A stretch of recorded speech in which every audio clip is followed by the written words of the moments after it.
Hello for today's video. Ipapagupit ko nga pala mga alaga ko kasi may pupuntahan nga pala kaming dibo mamayang hapon.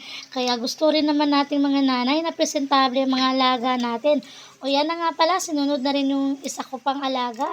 Fast forward nga tayo mga mare, nandito na kami ngayon sa event kung saan gaganapin ang dibo. Napabaw talaga ako sa laki ng bahay at ang ganda pa ng decoration nila. Simple lang pero para sa akin sobrang ganda na nito. Alam niyo naman, hindi tayo nakaranas ng dibo, di ba? Sana soon sa mga anak na lang natin, charot. Why not, di ba? Di masamang mangarap. Laban lang tayong mga nanay para sa mga anak natin. Maaga nga pala kami nakarating dyan, mga mare. Nilagay kasi sa invitation, 3:30, 5 PM na nakapag-start. O yan na nga, while naghihintay kami, kahit saan umabot yung mga marites namin, di talaga nawawala yan, charot.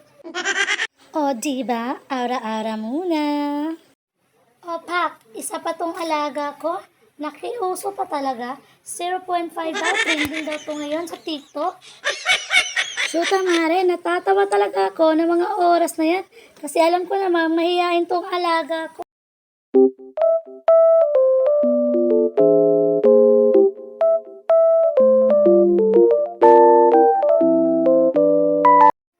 At ito naman talagang alaga ko, mahilig din naman tong magpatawa, kaya minsan nakakainis.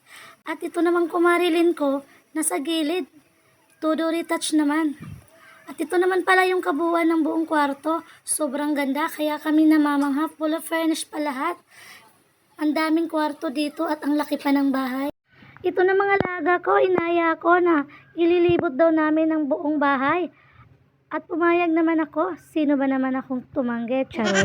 At ayan na nga, sobrang dami ng kwarto, hindi na namin ipinakita, baka pagalitan kami ng may-ari. Ayan na nga, umupo muna ako saglit, ang sakit na ng paa ko.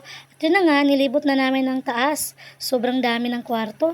Dito inisip ko tuloy kung ilang tao sila na nakatira dito, ang daming kwarto talaga, sobrang ganda pa sa baba, oh. At bumaba na kami ng mga oras na yan. At nakita ko, ang dami palang CR dito sa baba. Nakakalito. At buti na lang kasama ko alaga ko. Kung hindi, nagtampisay na talaga ako sa pagtakbo. Charot lang. Sa wakas, nakita na din namin ang daan palabas ng kusina. Sobrang ganda naman dito sa likod bahay nila. At may pa-terrace pa. Tanong mo talaga ang swimming pool nila. Yan na nga, walang laman ng tubig ang swimming pool nila. Pero nung nakita ko yung pool, sobrang lalim. Kahit ako, hindi ko abot yan. Napaisip tuloy ako na siguro matangkad ang may-ari nito. Kaya nga, sabi ko sa sarili ko, pag ako'y magkabahay, gusto ko yung simple lang. Hindi masyadong malaki at may maliit na swimming pool lang. At yung abot ko lang. Kasi ako talaga yung taong mahirap turuan pagdating sa pagsiswimming. Pag naliligo talaga kami, nasa mababaw lang talaga ako. Ayaw ko ng malalim, natatakot talaga ako kasi hindi ako marunong maglangoy. At pagbaba namin, may nagtadtad ng litson, sakto. At paglabas namin, dami na palang tao, nahiya tuloy kaming dumaan. At ganun pa man, nag-start na.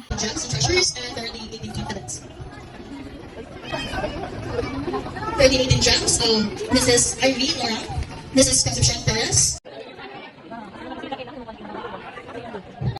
At tinawag na pala isa-isa yung mga nasa invitation, yung mga 18 tao. At yun na nga, inabot na pala kami ng gabi ng mga oras na yan. At hindi na talaga ako makapag-picture sa may dibo. Nahiya kasi ako sa dami ng tao. At yun na nga, pasado alas 10 na kami nakauwi ng bahay. Isplak na ang mga person. Hindi ko na binidyohan ang pagdating namin sa bahay kasi sobrang pagod na talaga ang maharting manggilista kong katawan. Charot lang.